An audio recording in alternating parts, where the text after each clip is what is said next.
चमोली जिले में बद्रीनाथ हाईवे पर स्थिति बेहद गंभीर हो गई जब श्रद्धालुओं की भारी भीड़ के कारण पूरा मार्ग यातायात के भारी दबाव में आ गया। मारवाड़ी विष्णुप्रयाग से लेकर ज्योतिषमठ तक करीब 12 किलोमीटर लंबा जाम लग गया, जिससे हजारों यात्री घंटों तक अपने वाहनों में फंसे रहे। कई जगहों पर वाहन रेंग रेंग कर आगे बढ़ते दिखाई दिए, जबकि कुछ स्थानों पर ट्रैफिक पूरी तरह ठप हो गया।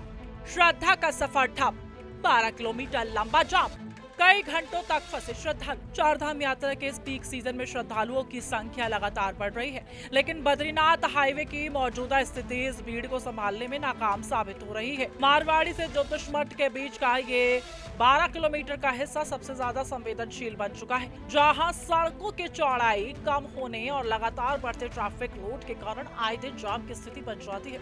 यात्रियों को घंटों इंतजार करना पड़ता है और कई बार स्थिति इतनी खराब हो जाती है कि एम्बुलेंस और आवश्यक सेवाओं तक को भी आगे बढ़ाने में दिक्कत होती है। स्थिति को और गंभीर बनाने वाला एक बड़ा कारण सड़क की खराब हालत भी है। गोपनेश्वर से लेकर मारवाड़ी तक हाईवे पर 6 से अधिक स्थानों पर सड़क धंसी हुई है, जिससे यातायात और अधिक बाधित हो जाता है। इसके अलावा कई जगहों पर मलबा और अस्थिर पहाड़ी ढांचा भी ट्रैफिक की रफ्तार को रोक देता है। निर्माण कार्यों पर रोक लगने के कारण हाईवे का चौड़ीकरण भी अधूरा पड़ा है, जिससे यह मार्ग लगातार दबाव झेलने में असमर्थ साबित हो रहा है।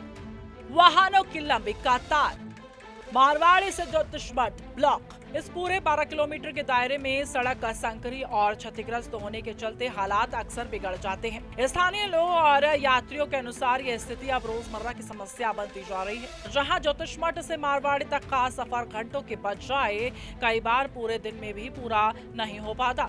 श्रद्धालुओं को भोजन, पानी और आराम जैसी मूलभूत सुविधाओं के लिए भी संघर्ष करना पड़ रहा है, जिससे यात्रा का अनुभव बेहद कठिन हो जाता है। हालात बिगड़ने के बाद प्रशासन हरकत में आया और जिलाधिकारी और पुलिस अधीक्षक खुद मौके पर पहुंचे। उन्होंने मौके पर पहुंचकर स्थिति का जायजा लिया और अधिकारियों को तत्काल राहत कार्य तेज करने के अधिकारियों ने स्पष्ट कहा है कि बद्रीनाथ हाईवे पर किसी भी तरह की लापरवाही बर्दाश्त नहीं की जाएगी और जाम की समस्या से निपटने के लिए हर समय पर्याप्त संसाधन उपलब्ध रहने चाहिए।